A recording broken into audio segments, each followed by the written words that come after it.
संवलिया एक बार।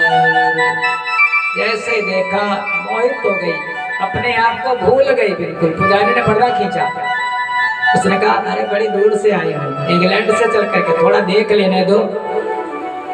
पुजारी ने कहा अगर नेत्र लड़ गए इनके तो ये भाग जाएंगे तेरे साथ, ये बड़े नटखट हैं, भक्तों के साथ भाग, हम ढूंढते कहाँ घूमेंगे, इसलिए पर्दा खींच देते हैं, ज्यादा देर भगवान से नेत्र मिले, किसी भक्त के साथ भाग जाए, क्या ठिकाना इनका। कहने के कौन भगवान है? उसने कहा बाके बिहारी सरकार है। देख करके खुश हो गई। अच्छा इनके बारे में बताओगे? उसने कहा हाँ। कहने लगे इनका जन्म हुआ जेल में, जैसे ये जेल में रहने को भी नहीं पाए, कंस के वैसे इनके पिताजी गोकुल में छोड़ करके आ गए। गोकुल में जैसे ये 6 दिन के हुए, एक राक्षसी आ गई इनको मारने के लिए, उससे बच पाए। 3 महीने के हुए, एक राक्षस आ गया सकटासुर, फिर थोड़ा और बड़े हुए तृणावर्त आ गया, और बड़े हुए बकासुर आ गया, अगासुर आ गया, सकटासुर आ गया, केसी आ गया। बाद में जब थोड़ा 11 साल के हुए तो कंस ने बुला करके मारना चाहा। फिर उसके बाद मथुरा में 17 बार आक्रमण किया जरासंध ने। मथुरा छोड़ करके द्वारिका में शरण ली, और द्वारिका में भी महाराज इन्हीं के तब तक कौरव पांडवों में लड़ाई हुई, वहां पर भी खटपट हुई।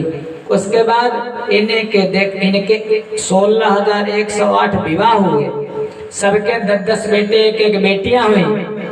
जरा सी बात बिगड़ गई, 56 करोड़ यदुवंशी हुए इनके यहाँ, इनके परिवार में एक तो नहीं 56 करोड़ थे।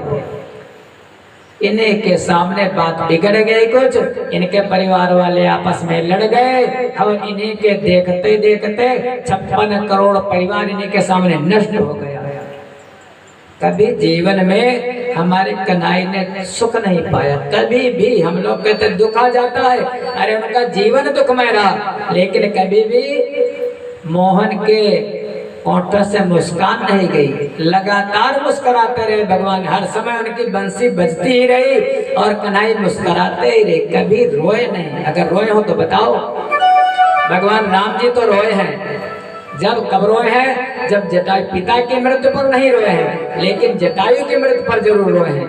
लेकिन कन्हैया कभी पूरा इतिहास पढ़ लेना, अगर कन्हैया कहीं पर रोए हो तो कब रोते हैं? अपने मित्र को देख करके महाराज, जे न मित्र दुख होए दुखारी, वहां पर रोते हैं। पानी परात को हाथ छुओने, नैनन के जल सो पग धोए।